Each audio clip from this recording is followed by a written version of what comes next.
on est entouré d'une technologie complètement invisible qui connecte notre monde, le monde physique, à tous nos appareils numériques. Elle est littéralement partout, mais on n'y pense presque jamais. Aujourd'hui, on va justement explorer cet univers secret, celui des capteurs. C'est une question qu'on a tous pu se poser. On penche son téléphone et hop, l'image suit le mouvement. On s'approche d'une porte de magasin et elle s'ouvre comme par magie. Mais comment est-ce possible ? Comment ces objets qui n'ont ni yeux ni oreilles arrivent à nous percevoir ? Eh bien, le secret, c'est qu'il y a un intermédiaire, une sorte de traducteur invisible qui fait le pont entre une action dans le monde réel et une réaction dans le monde numérique. Alors, c'est quoi exactement ce fameux traducteur ? Et surtout, comment ça fonctionne ? Allez, on plonge dedans. Ce traducteur, il a un nom, c'est le capteur. Sa mission est à la fois simple et absolument fondamentale. Prendre une information du monde physique, ça peut être la chaleur, la lumière, une pression, et la traduire dans la seule langue que les machines comprennent, un signal électrique. C'est vraiment la meilleure façon de l'imaginer. De la même manière que nos propres sens nous permettent de comprendre ce qui nous entoure, les capteurs, eux, sont les yeux, les oreilles ou même le sens du toucher de toute la technologie moderne. Mais comme pour nos sens, tous les capteurs ne se valent pas.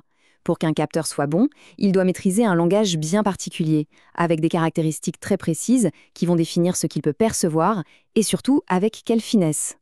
Pour juger un capteur, il faut regarder 5 choses. D'abord, son étendue de mesure, c'est son champ de vision en quelque sorte, jusqu'où peut-il mesurer. Ensuite, sa résolution, est-ce qu'il peut voir les tout petits détails. Sa sensibilité, c'est sa capacité à réagir aux plus petits changements. Et enfin, bien sûr, sa précision et sa rapidité, qui vont déterminer s'il est fiable et s'il réagit au bon moment. Maintenant, chose très importante, un capteur, ça ne travaille jamais tout seul. En fait, ce n'est que le tout premier maillon d'une longue chaîne.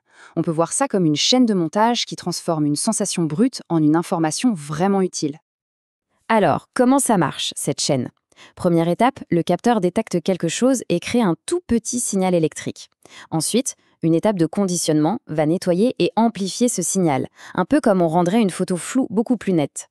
Troisième étape, elle est cruciale, la numérisation.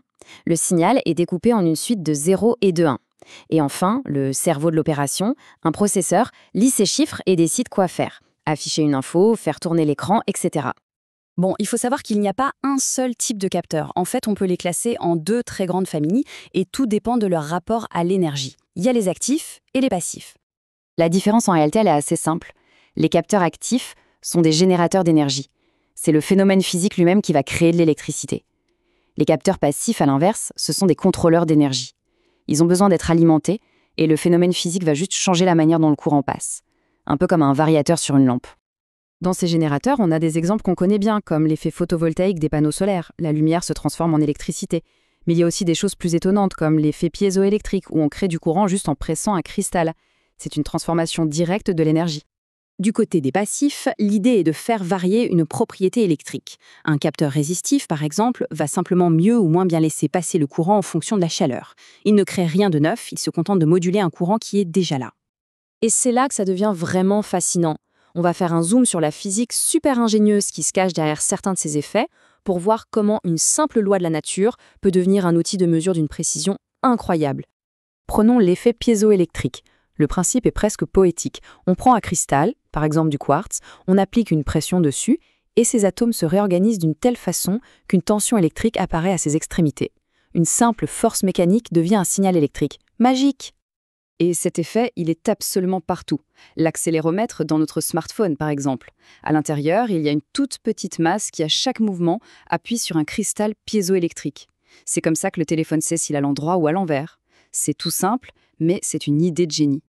Autre exemple, incroyable, l'effet Hall. Alors, imaginez, on fait passer un courant électrique dans une petite plaque conductrice. Et on approche un aimant juste à côté. Eh bien, rien que par la présence de cet aimant, une tension va apparaître sur les bords de la plaque. Le champ magnétique crée une tension qu'on peut mesurer. L'application la plus bluffante, c'est sans doute la pince ampère-métrique des électriciens.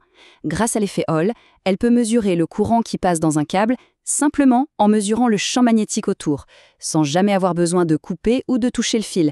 C'est rapide, sûr et incroyablement malin. Finalement, les capteurs, c'est bien plus que des petits composants électroniques. Ce sont les extensions sensorielles de notre monde numérique, ce qui lui permet de percevoir le monde physique et d'agir dessus. La vraie question, ce n'est donc plus ce qu'ils sont, mais plutôt qu'est-ce qu'on va bien pouvoir leur apprendre à détecter demain